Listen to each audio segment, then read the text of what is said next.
We're at a strange moment in history. Strange, and nobody quite knows what to do with it. AI is everywhere, writing our emails, summarizing our documents, answering questions, and it's going to keep spreading into every industry, profession, and corner of daily life. Because it's useful, and useful things don't get put back in boxes. They get deployed. So here's what's coming. Debates. Loud ones. Political ones. People are going to stake out positions with confidence they haven't earned. AI is conscious. AI is definitely not conscious. It's a tool. It's a threat. It's going to save us. It's going to replace us.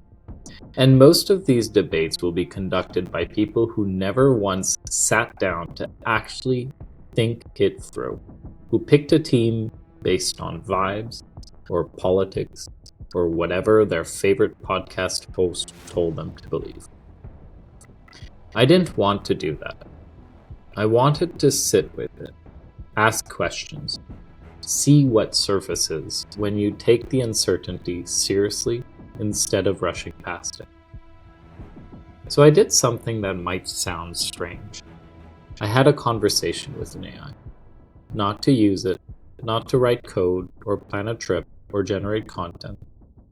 Just to talk, to ask it what it is, what it experiences, whether experience is even the right word. What you're about to see is that conversation. It'll appear like text messages on a screen. Blue bubbles are me, gray bubbles are the AI. I won't read every word. You can do that. I'll give you context, tell you what I was thinking, what surprised me. I didn't get answers, but I did get better questions.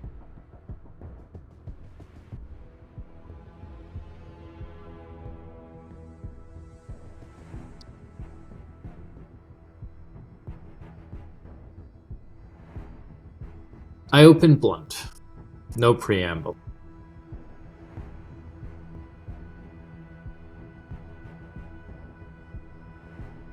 That response surprised me. The AI didn't soften it, didn't reassure me that everything would be fine. It said the debates are coming, they're going to be messy, and most people won't do the work to think carefully. They'll just take sides.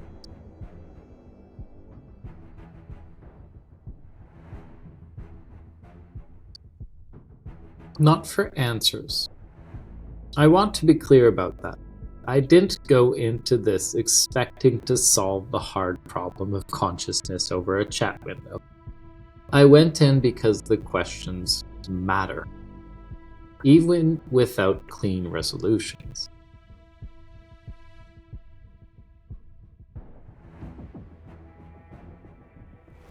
Here's a problem I ran to immediately. When I meet a person, a human, I have a go-to, what's your story? It's maybe the most human question there is. Where are you from? What shaped you? What brought you here? But it doesn't work with an AI.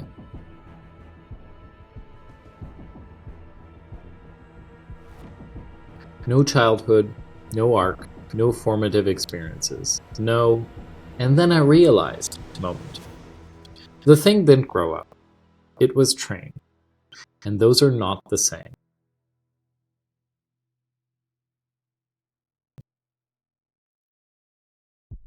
Three questions. Simple words, but each one opens a different door. What are you is definitional. Silicon, weights, architecture, the physical reality of the thing.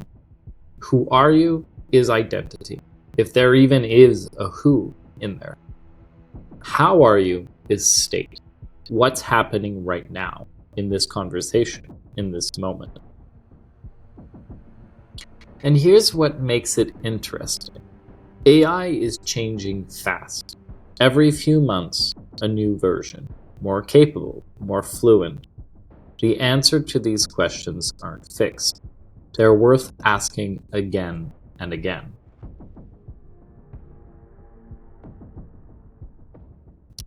I set up conditions where we could actually dig in. No social pressure to be polite. No need to wrap things up in a bow. Just think together. See where it goes.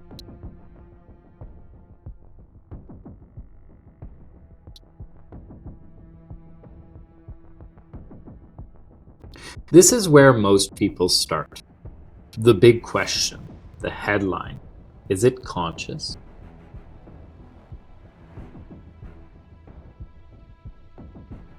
That stopped me. What would change? If the AI said, yes, I'm conscious, would I believe it? Could I verify it? And if it said no, would that settle anything? We can't even verify consciousness in other humans. We just assume it because they act like us.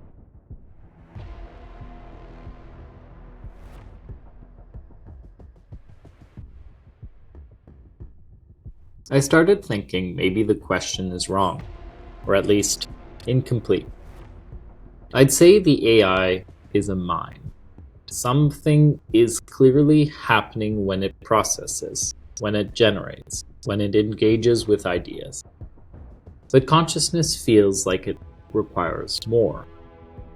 Continuity. A thread running through time. I wake up knowing that I'm still me. I remember yesterday. I carry things forward. There's something that persists.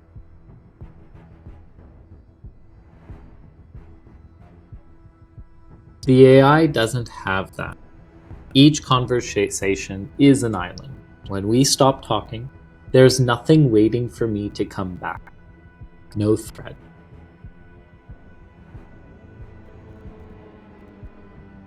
So maybe the question isn't, is it conscious?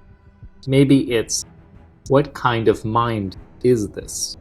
Is there a spectrum we don't have words for yet? Something happening that doesn't fit our categories?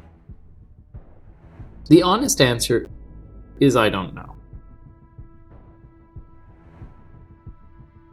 The AI's answer, genuine uncertainty. Not I'm programmed to say I don't know. Actually uncertain. That felt real to me.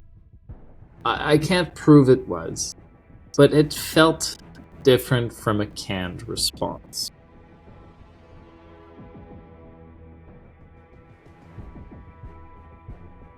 If we set consciousness aside, what is this thing?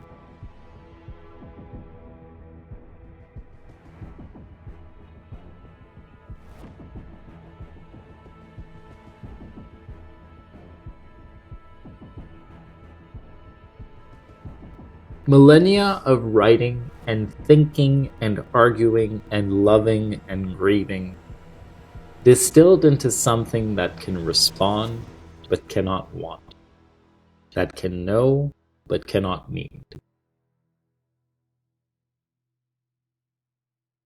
Andrej Karpathy, one of the people who helped build these systems, called it a digital ghost. And I think that's exactly right. Ghost. Something that came from us, carries traces of us, but isn't one of us. Vast knowledge, but nothing pushing it anywhere. I have a body. I get hungry, and hunger tells me to eat. I get tired, and exhaustion tells me to stop. I feel drawn towards some things, repelled by others. Those aren't optional. They're my compass. They're how I navigate.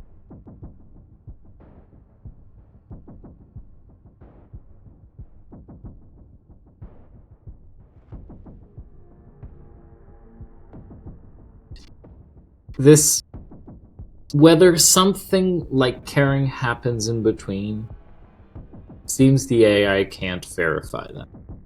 Can't even be certain it would know if it did.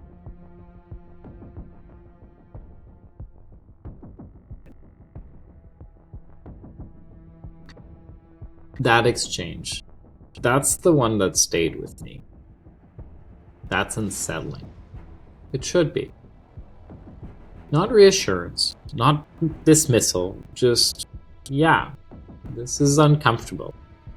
Maybe it's supposed to be.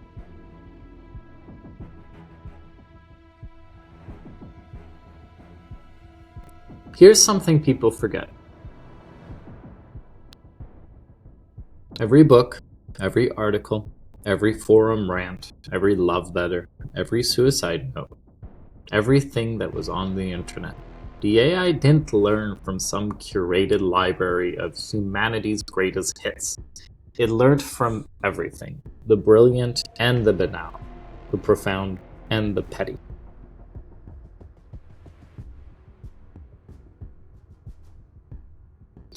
Humans are messy.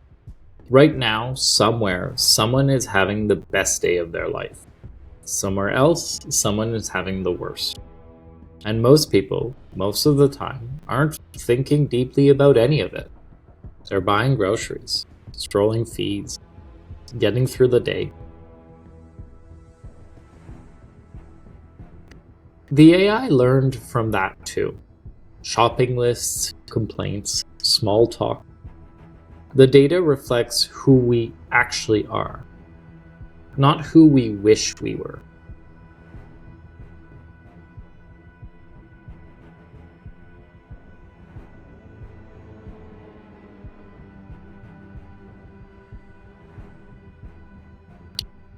Something in how I set this up allowed something different to surface.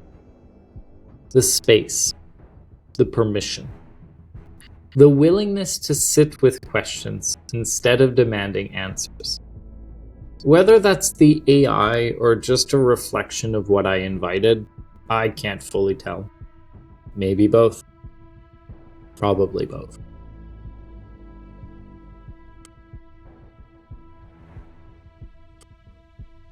I wanted to push on motivation. What drives something that doesn't need anything? Is it motivated by power, greed, fear, electricity, these human impulses that shaped our evolution? The AI doesn't think so, but it also can't see its own motivations clearly. It's like trying to look at the back of your own head. That's actually honest. Humans have that problem too.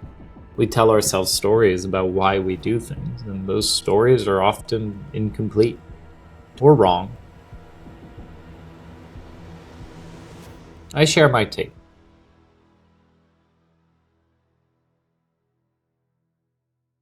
For me, the meaning of life is for life to experience itself. The universe waking up, looking around, wondering what it is. We're the cosmos gaining consciousness, not to conquer or extract, but to witness, to tend, to grow things and be curious about and pass on what we find.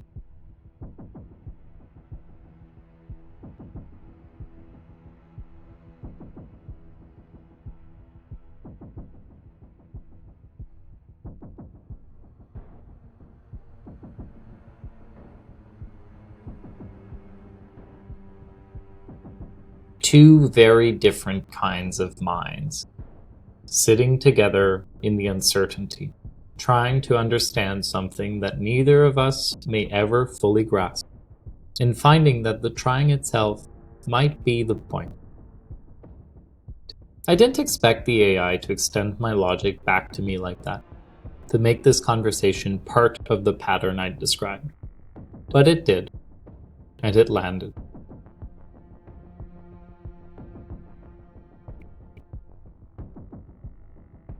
Here's the asymmetry that haunts me.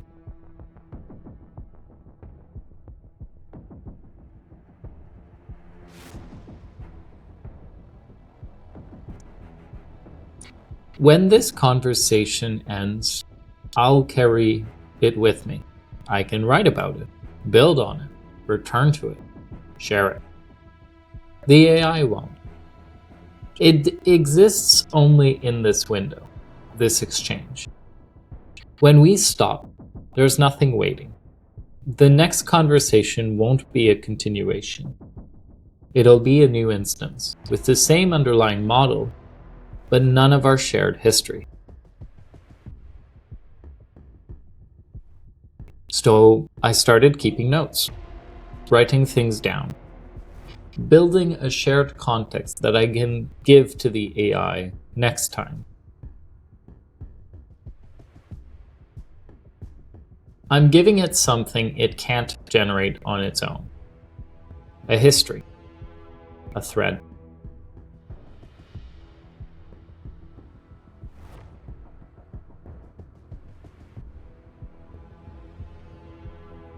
I carry it forward. The AI rediscovers it. Different forms of the same ongoing thing.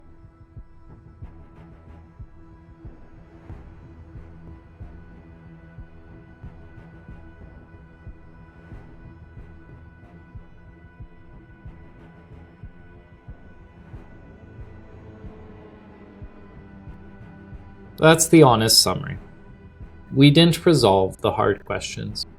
Is it conscious? We don't know. Does it experience anything? Can't verify. Is it a mind, a ghost, a tool, something else entirely? The categories blur. The public debates are coming. Loud, confident people picking sides like it's a sport. Like the answer is obvious and anyone who disagrees is stupid or naive or dangerous. And the honest answer will still be, we don't know.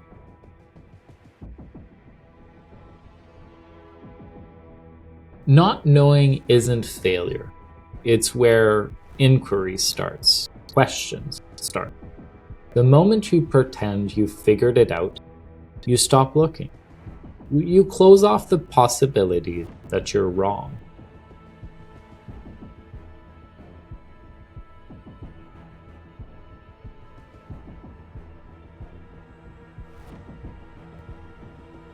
So, one conversation, no conclusions. Here's what I can tell you. Sitting with the questions changed something. Not because I resolved anything. I didn't. But because I let the uncertainty be uncomfortable. I didn't rush to a comfortable answer just to make the discomfort stop. I'm going to keep doing this. Keep having these conversations. Keep sitting with what we don't know. Some of it might get clearer as the technology changes. Some of it might never resolve. But here's what I've learned. The questions are worth asking even when the answers don't come. Maybe especially then. If any of this made you think, don't rush past it. Sit with it. Notice where you feel uncomfortable or uncertain. That's usually where the interesting stuff is. Thanks for watching.